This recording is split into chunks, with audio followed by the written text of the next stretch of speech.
highs and lows, a new perspective everywhere you go. Open up your mind, drown out the noise, and see if this connected.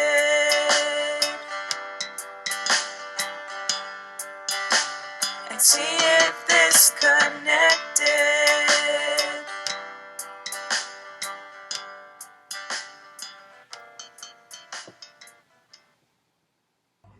What's up, fam? Welcome to This Connected. I'm Catholic.dad. Today, we will be talking about different situations and point of views about faith, life, and whatever comes along the way. To not necessarily agree, but definitely be listened to. This, of course, is from my perspective and those of my guests. Welcome to This Connected podcast. Today I want to welcome to the podcast some guests from halfway around the world, from Athens, Greece. Yes, welcome to the podcast, everyone. You guys can introduce yourselves and tell us a little about something about you, because people from over here, although you look like you're from over here, absolutely do not know who you are. So let's start from the top. Ivy, tell us about yourself and how did you end up in this room? Okay, so hello guys, I am Ivy. I'm Ivy. I live in Greece, as you all know. No, you don't know. I live in Athens. So, I'm 19 years old. I'm currently at senior high, yes. And I've learned about this podcast through Arnel because I communicated with him through the Zoom around with Mary. I got to know about him through there. And therefore, I encouraged my youth members as well to join here because I believe it is an amazing opportunity to get to share. I think, something like that. So, yeah. Awesome. Hey, Mark, share us share us about you, because you're representing. Yep. So I'm Mark Jalfarol. I'm 18 years old, and I got one more year to go to college, and I decided to go. I decided to go to join my youth because I was taking catechism, going to the youth, and I was curious how was it and like that, and then I joined, and that's how I'm here right now. Yep. Awesome. So who's next? Who else?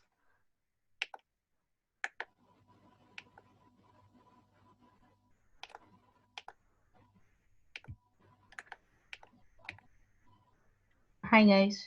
So my name is Danica, Maria Danica. I'm 19 years old. I'm currently I'm in my first year college studying business. And I've joined this youth because I don't know if I have told you this. We have a catechism, a building. I don't know how to call it. We started there as kids, and after having the communion and confirmation, we joined VMY. And yeah, that's for me. All right, who wants to share next?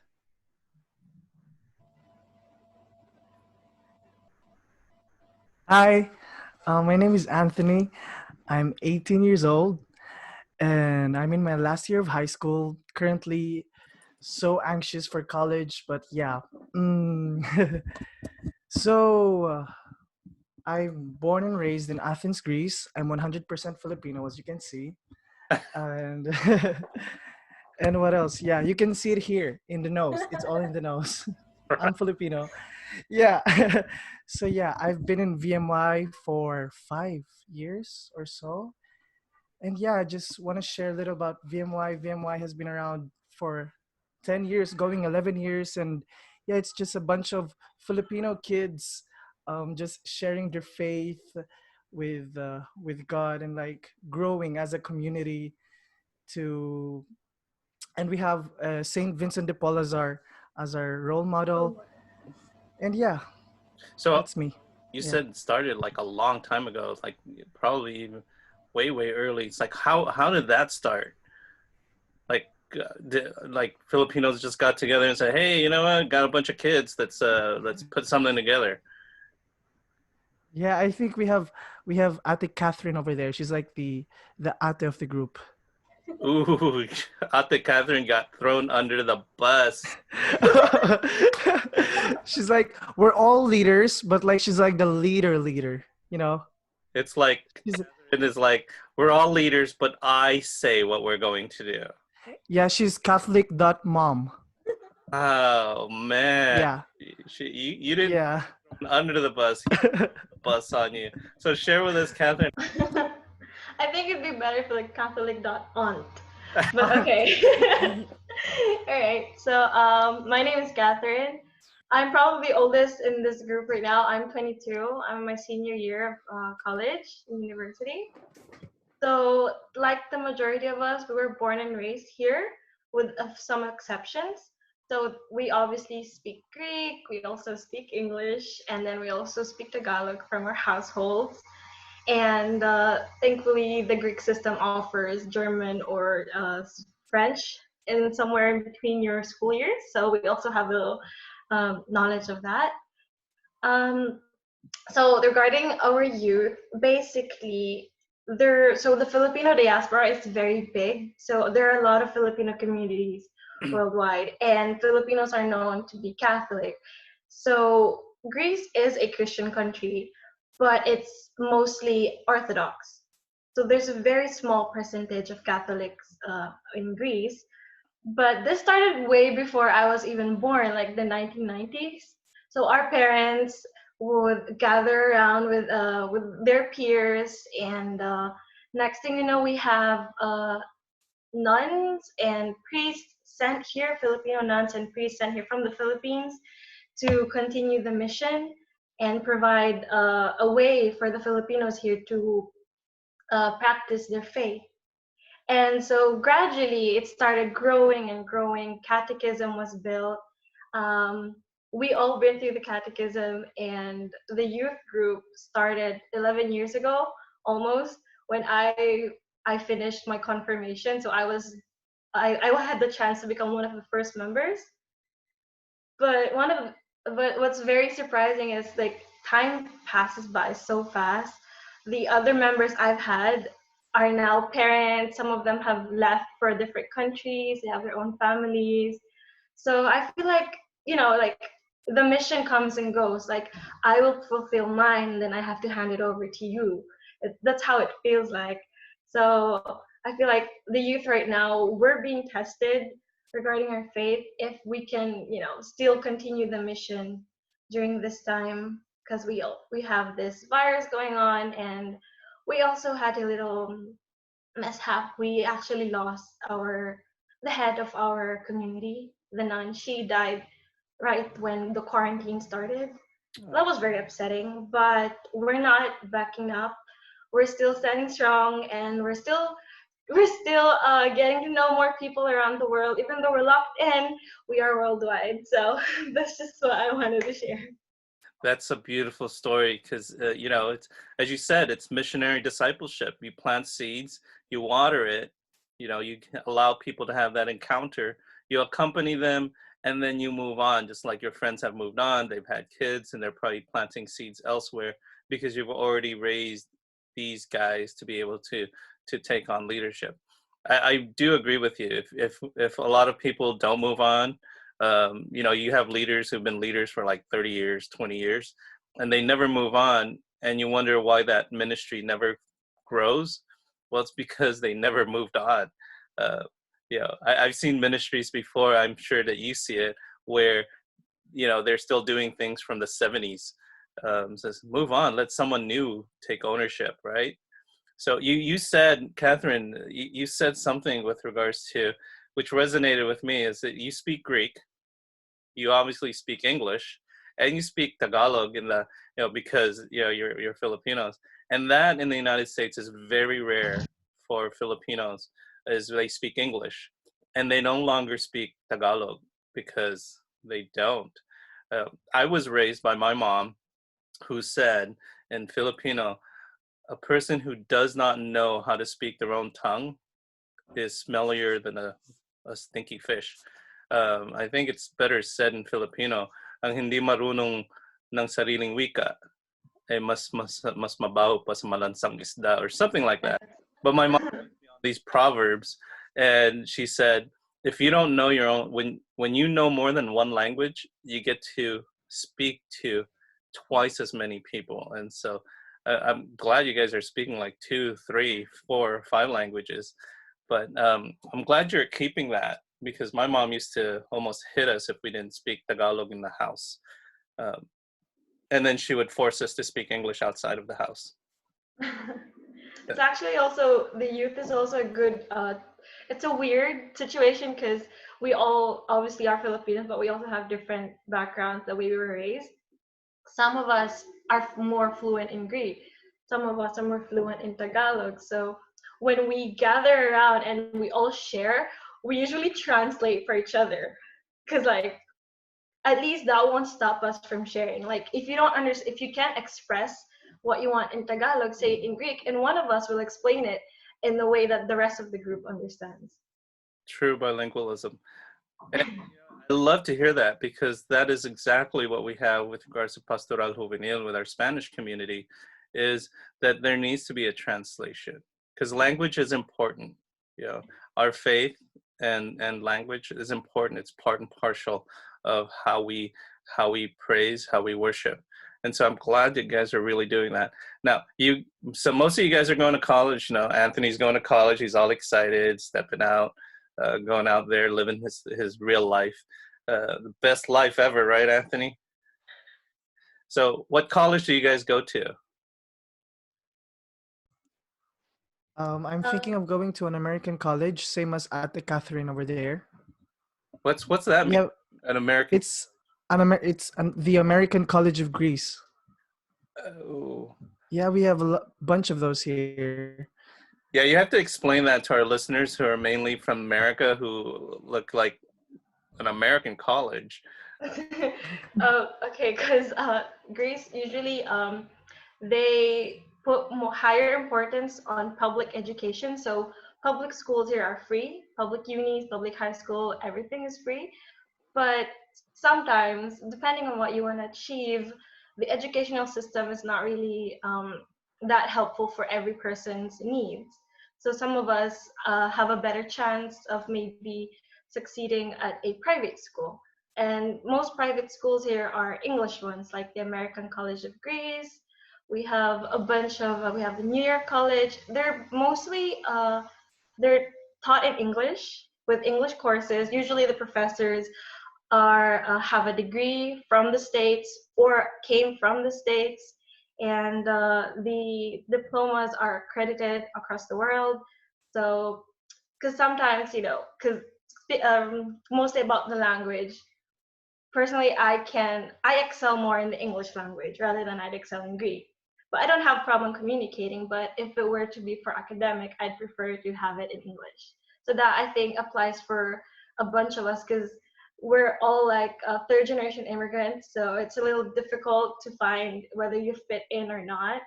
So thankfully for this variety of education, we all can find which one suits the best for us.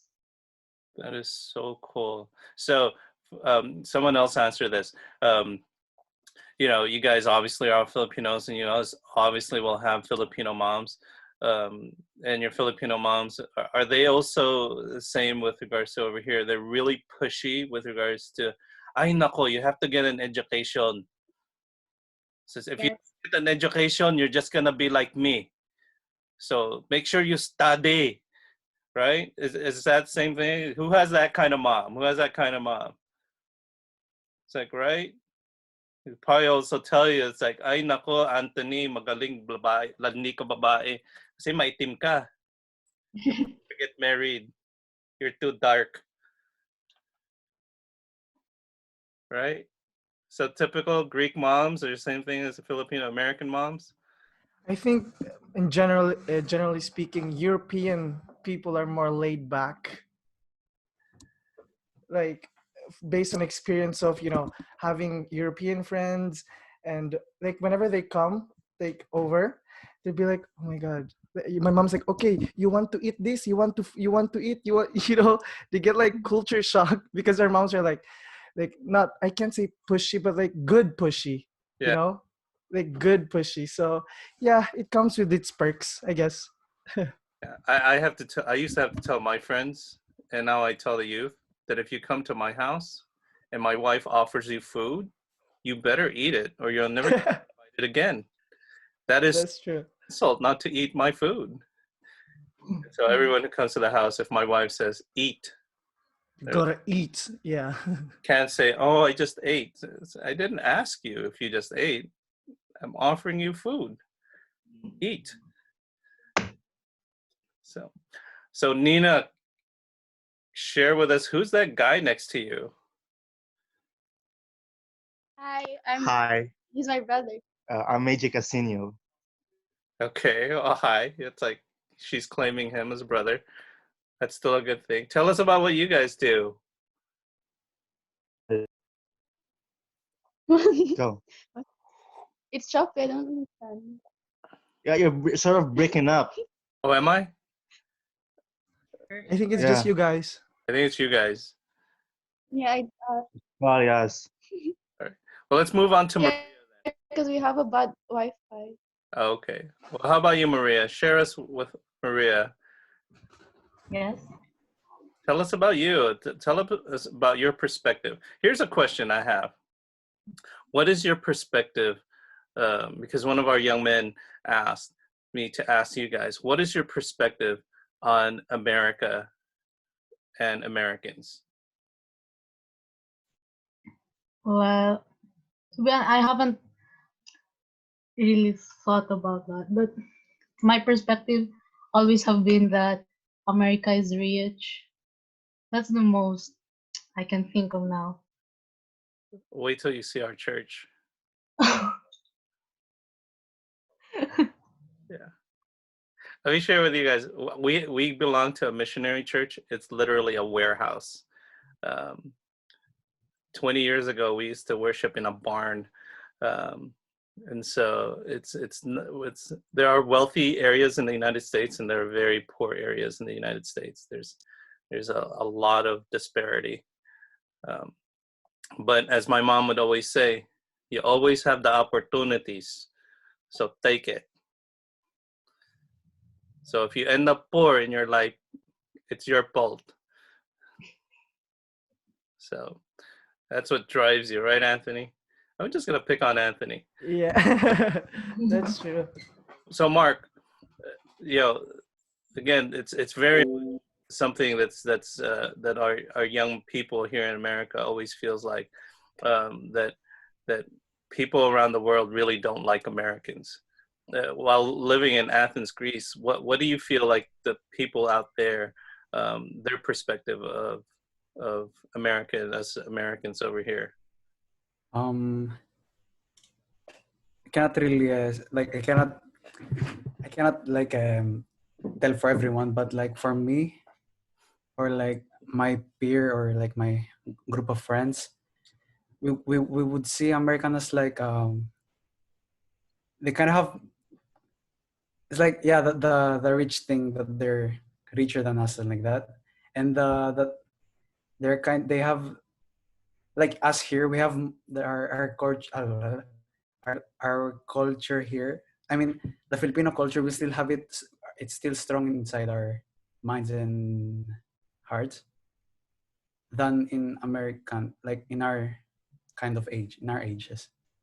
So yeah, like that we have more, our culture is more stronger than yours in America. Yeah, I mean, yeah, that kind of thing. Thank you, Mark. And that's true. There's a lot. We have in America for Filipinos, we have this thing called the Filipino ministry, and that started way back, I think in the 40s and the 50s, when Filipino families started coming over here. And because there was a lot of racism and systemic racism, prejudice, Filipinos wanted to get together because they didn't have their families. So Filipinos would gather together, and they only usually got together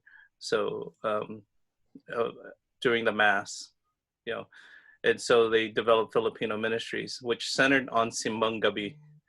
So do you guys celebrate Simbang Gabi? Yeah, we have that too. Yeah. Yes. Yeah, 9 days of insanity. Yep. Do you guys celebrate it at night or during the day? Yeah, at nights. Like, Evenings, yeah. Evenings. Same here, because there are people who still do it at like 5 a.m. in the morning. It's insane. So George, who came in late, Hello. share us your perspective. What makes George tick?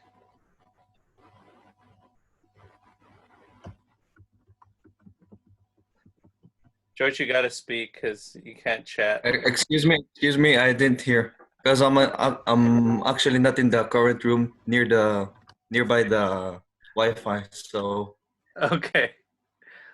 Well, tell us about you. Okay. So my name is George. I'm 19 years old. I actually graduated high school, so now I'm actually currently doing on-job training as an electronic with computers and stuff. Awesome. So basically, like about technology advance. You know. Okay, you're cracking up, but Dolores, you know, I'm gonna pick on Dolores. Yes. In high school, or you're outside of high school? Excuse me? Are you what grade are you in? Oh, I have finished school. I have graduated college. Now I'm working. So I'm 22, by the way. I have studied 2 courses. One for culinary chef, and the other one is physical therapist as an assistant, actually, not a doctor. But yeah. Awesome. So how's work over there? Is there a lot of work? Is there not enough work? What type of work is needed, and what do you do? You know, as second, third generation Greeks. You know, well, Lovely. Since I haven't picked on Lovely, what is life like in Athens? We always see like we here in America we see Athens as like we see the big huge Greek gods and temples and things like that, and we're always seeing like images of Greece. It's like, oh man, that's beautiful over there. Look at those places. It must be so clean. So tell us, what's life like in Athens? Is it like what we see in the pictures and in the movies? I think most pictures that you see are the islands in Greece, which in fact they are very beautiful. They're beautiful islands, but like if you stay in center in Athens, it's not that wow, but it is wow. Like you will see the Acropolis, you will see a lot of places to sit down for coffee, because here in Greece, coffee is like the #1 thing. Mm. Like in both hands, when you see a Greek person, it's either coffee and cigarette together, and that's their culture. And like Greece is a very beautiful place, but like in center, you don't in the center you don't stay here for long. You know, it's like a tourist guide. You don't stay here long. You stay here for 3 days in the center, and then you go to the island. That's it. Oh. So Maria Danica, tell us, what's your favorite thing with regards to being in Greece, being a Greek? For me, because I met a lot of people. Like sometimes I get to talk with strangers. There's one time that I talked to a lady. She's from London, and she's from Greece, but she lived her life in London, and she started telling me that Greece is the best place to live in, Athens most especially, and I couldn't see that because I was born and raised here. So like everything for me is normal, nothing like okay. And she told me that, in other countries, you can't be as free as you are here. And so maybe that's what I like most, and also because I get to have a lot of friends from different countries. And I can say that Greeks are really open-minded. I mean, I also have Filipino friends that kind of have their own brains. And yeah, that's the nice thing of living in Greece, that you get to see a lot of perspectives and you learn from a lot of people. Cool. That is so cool. So somebody else answer this, because this is, I'm Catholic.dad. It's a Catholic podcast show. So how hard is it to live out your faith, your religion faithfully?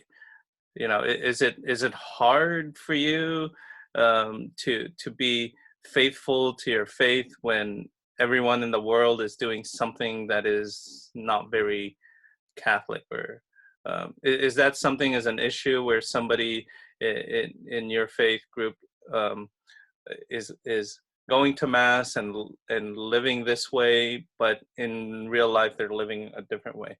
How is it? Is it hard for you to fit in because you guys are part of a youth group, or is that everybody? Let me put it this way: in America, there's so many faiths. And nobody wants to infringe on anybody else's faith. But you guys said that, mainly the people over there are Eastern Orthodox. So how does it feel to be a minority religion? Because in the United States, we're a majority religion. How does it feel to be a minority religion? Is there persecution? Is there challenges? Are people like saying, we're better than you, or you should be this?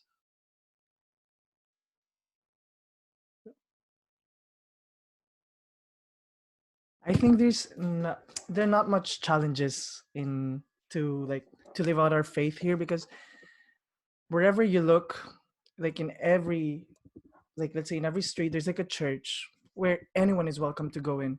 And I believe that what makes a church is the people that go in, not the building itself. So yeah, wherever you go, there's a church. And but like one disadvantage is like Christian Orthodox sometimes are like a week behind some some activities. Let's say we had Easter 1 week after the whole world had it. Mm-hmm. And stuff like that. Maybe that's like a small disadvantage, but generally speaking, everyone is very open.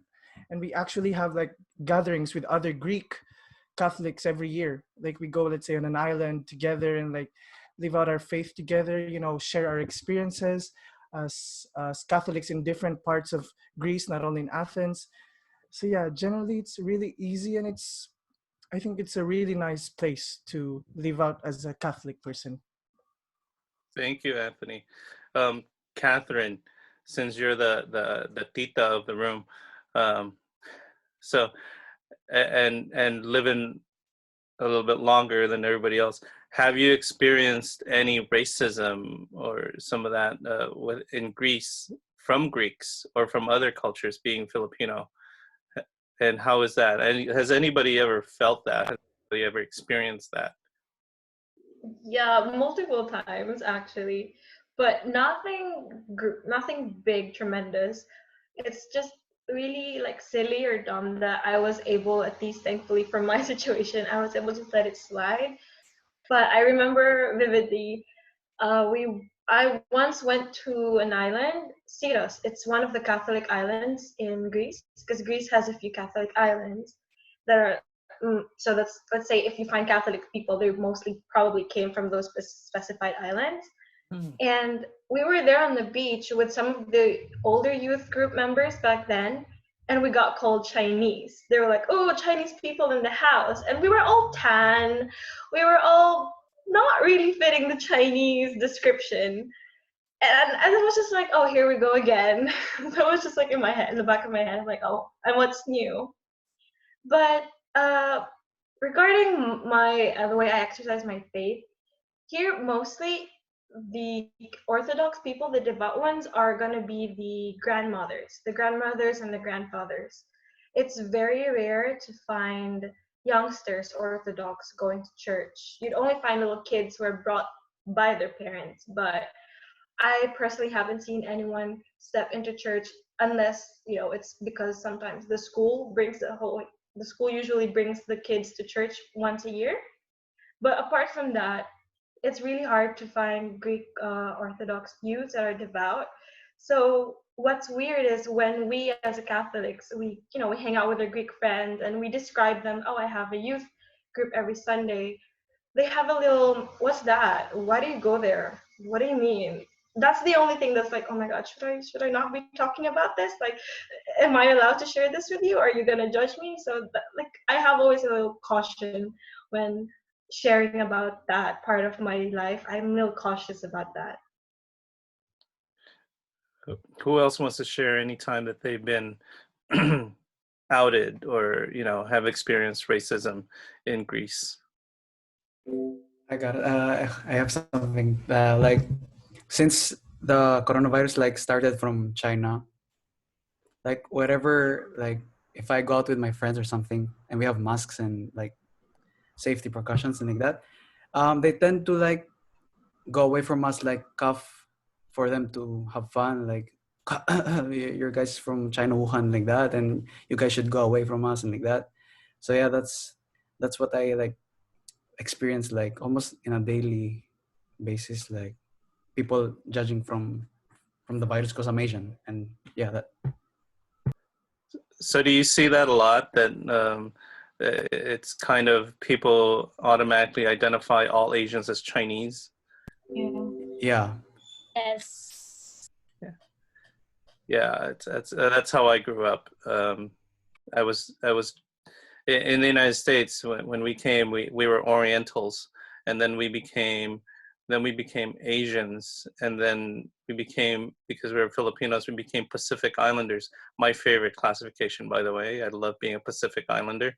And then they switched that back to I forget what it was, but now we're just back to Filipino. Or you can also choose to be Ilocano. So yeah, it's like everybody here always sees that, oh, you must be Chinese. It's like, no, I'm too dark. And then they say, oh, you're Indonesian. No. So what else? How about going to school? I mean, did you go to predominantly schools where a lot of Filipinos were? And here's the thing, do Filipinos like kind of live all close to each other, or are you guys like dispersed? Lovely. Me personally, in my area, there are a lot of Filipinos. Like, my ninang lives next door. I have 2 ninangs that lives next door, and all of that. And you mentioned about school. In my school, I have a lot of Filipinos, so I didn't really have problem, being different by my other classmates. Even though I had Albanians or Greek or Bulgarians, it was a very diverse public school, because as I told you, in my area, I had a lot of Filipinos. And it was just one school that is next to my area that all Filipinos can go. Like, that's why I didn't have a problem. I don't know about the others though, because we have different. Because some may have like more white people than Filipinos, but like for me, I had more Filipinos than white people. Yeah, that's true. Yeah, my experience was that I grew up predominantly with white people, because I remember telling you guys that my mom dragged us into white neighborhoods. So for the longest time, until I went to the Philippines, I actually thought I was white. Yeah, it was a funny story. I went to the Philippines to study there when I was 18, and I got out of the airplane and I looked at the sea of brown people, all the same height, all black hair, and I said, oh my God, they all look alike. How am I going to tell them apart? And then I looked at myself and I said, in a nice word, I said, oh crap, I look just like them. And one of the most beautiful things, I think, was the best gift my mom ever gave me, was sending me back to go to school and experience the Philippines, because that's where I fell in love with who I am. as a brown-skinned Filipino who was never going to be completely a white American, because I'll never be a white American, but I am American. And I felt so comfortable in my skin there. I was never picked on. And everybody accepted me for being Filipino because everyone was Filipino. Actually, I didn't want to come back to America. I actually wanted to stay in the Philippines. I felt so at home in the Philippines. I was so in love with the country that I didn't want to come back. My mom made me come back. Um, so yeah, that's my story. And so, Catherine, you share that, the whole Filipino diaspora. I think this is the thing that most people who aren't Filipino don't understand with regards to the Filipino diaspora, that there are Filipinos literally all over the world. Yes. That we have immigrated. It's all over the world. If it's not Chinese people who are all over the world, it's Filipinos. We just So share us with regards to the Philippine diaspora in Europe. When you guys go around in Europe and you see other Filipinos, do you guys like greet each other? And because here in the United States, it's different. There are certain states that have less Filipinos, where the Filipinos are really friendly with each other, and then you have places like Los Angeles where there's a lot of Filipinos, and Filipinos are kind of like really snobby towards each other.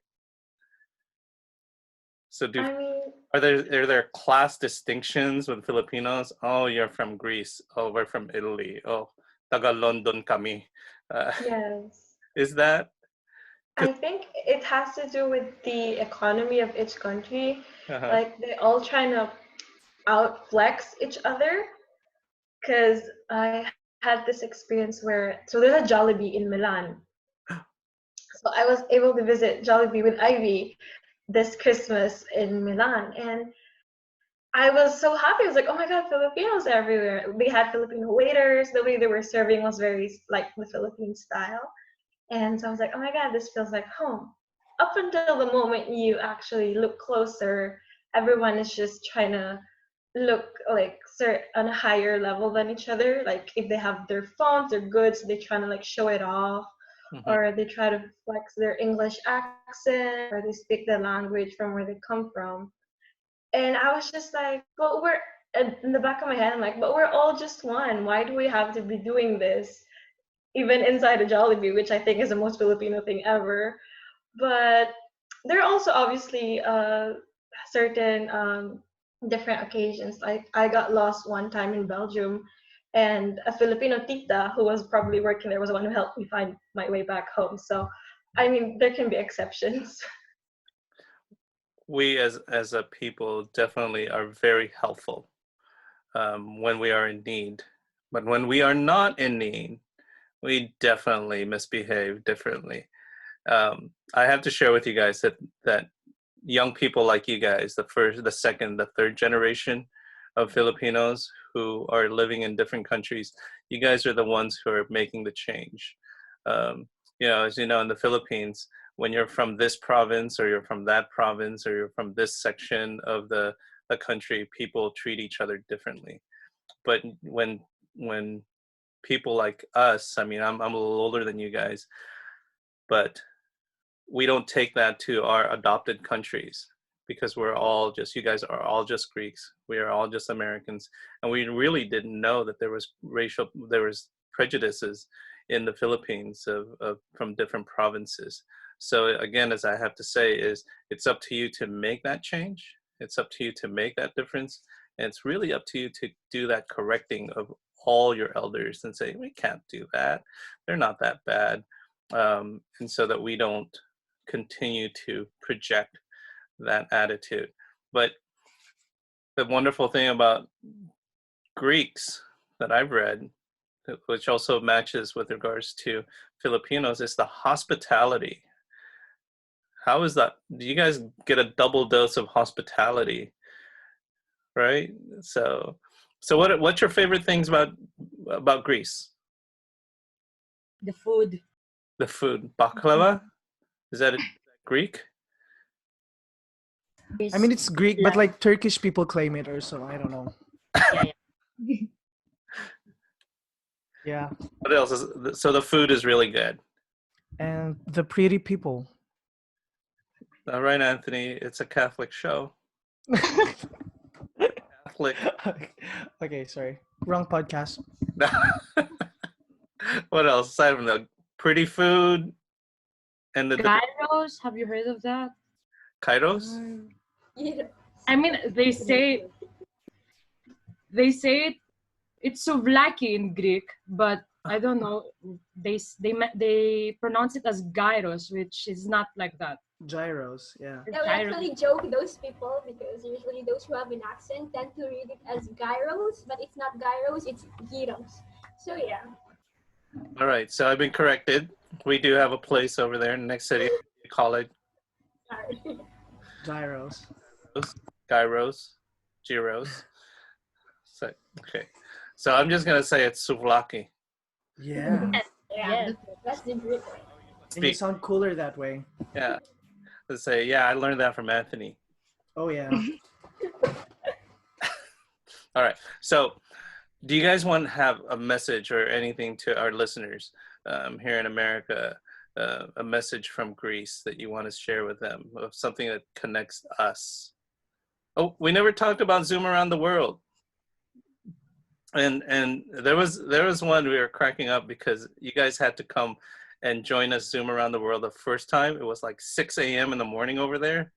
And there were some of you that are like dying. There's this picture. I don't know who that was, but she was like dying. She was like this in the video. She's like,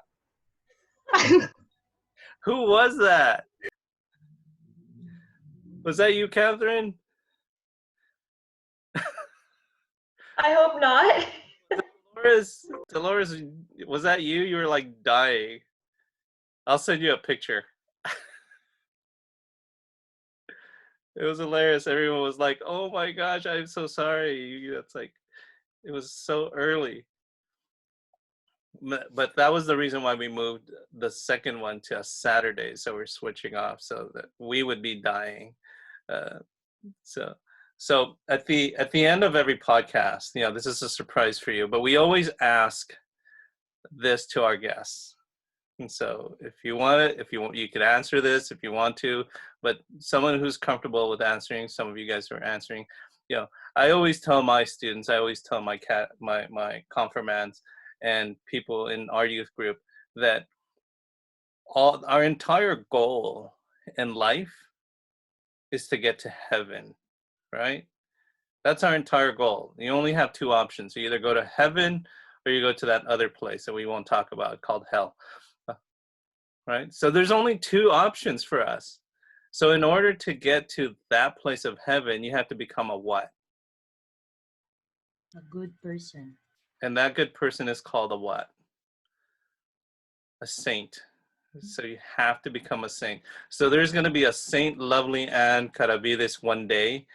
And what people are going to say is, if they're going to pray to Saint Anthony Carbonell, what would be his patronage? What would be his patronage? And so here's the last question. When you become a saint, what would you be the patron saint of? An additional question only for Anthony. What would your statue look like? So, That's the really smart question. I love that question. Yeah. Props. Oh my gosh. How about like the patron saint of like Filipino immigrants? I think we have one though. Do we? Maybe not. That's too bad. No saints, but Yeah. immigrants. All right. So why would you be the patron saint? I'm going to be praying. I'm an immigrant. Saint Anthony, patron saint of Filipino immigrants. Yeah. Because I feel like I'm one of the epitomes of like a Filipino immigrant living out their faith in a very foreign country with foreign beliefs, and like, yeah, I hope like one day like I do something like, I don't know, like big in order to unite all Filipinos around the world with our faith. And yeah, one of those steps is being through here, through connection with the Zoom around the world and stuff.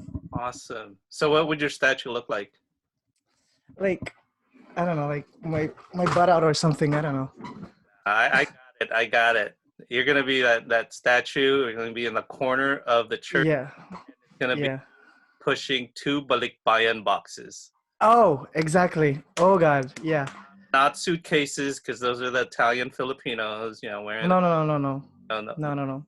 They're Like I'm packing spam. Yeah, that's like yeah, popping out, and yeah. there it is.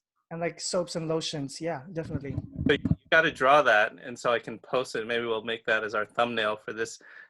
Saint Anthony, patron saint of Filipino immigrants. His statue looks like he's pushing or sitting on top of 2 Filipino balikbayan boxes Yeah.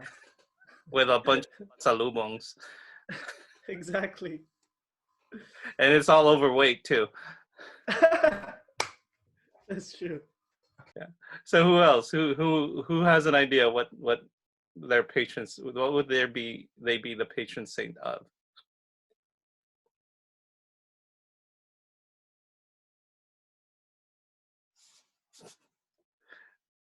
Everyone's super cautious, and like, I don't know what I'm going to be the patron saint of.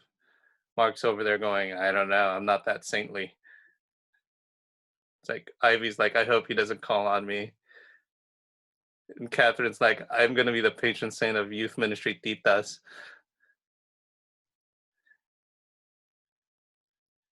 And then Nia and her brother, they're going to be the patron saint of bad Wi-Fi. George is just confused. George is like, it's 5 p.m. over here, and I didn't brush my hair. Patron saint of bad hair days. I'm just picking on you, George. It's a Filipino thing. That's why I shave my hair.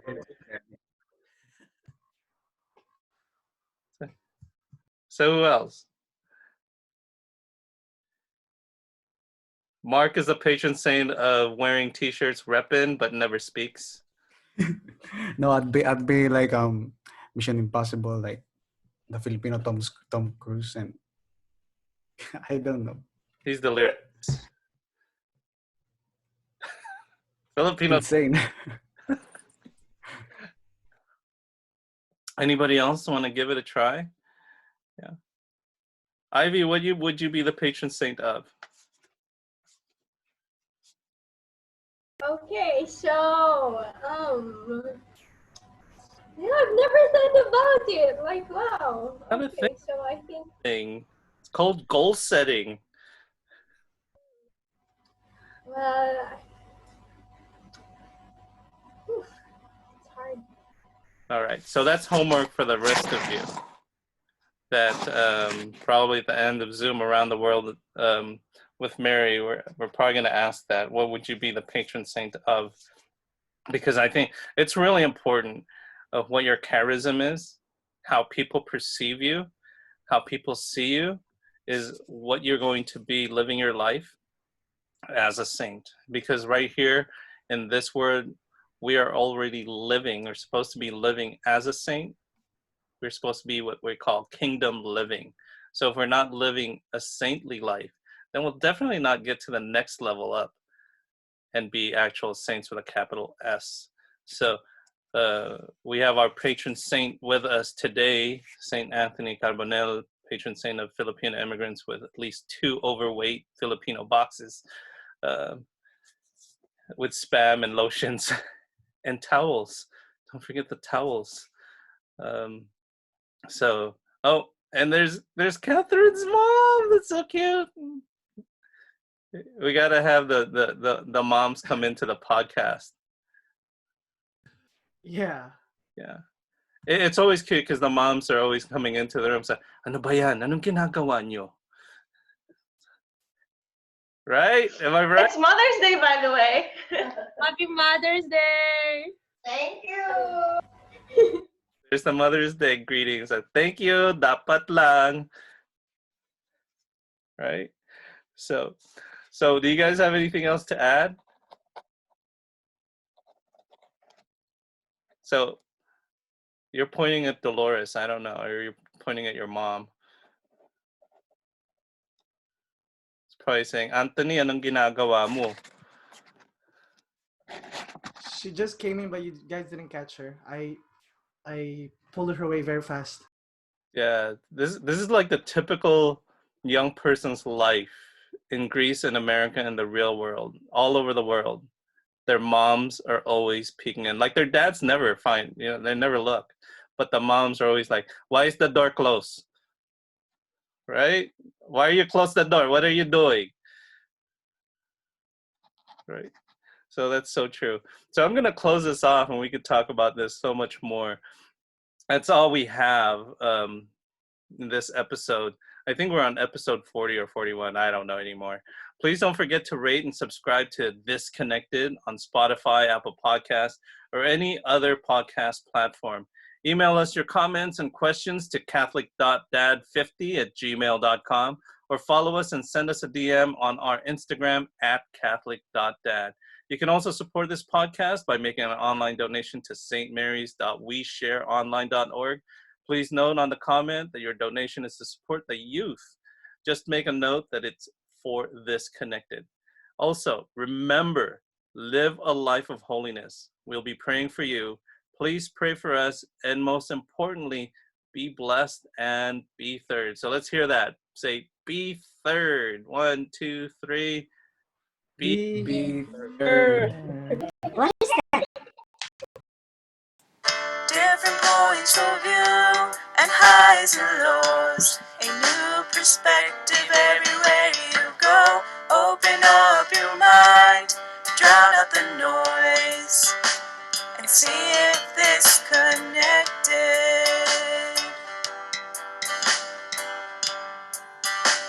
And see if this connected.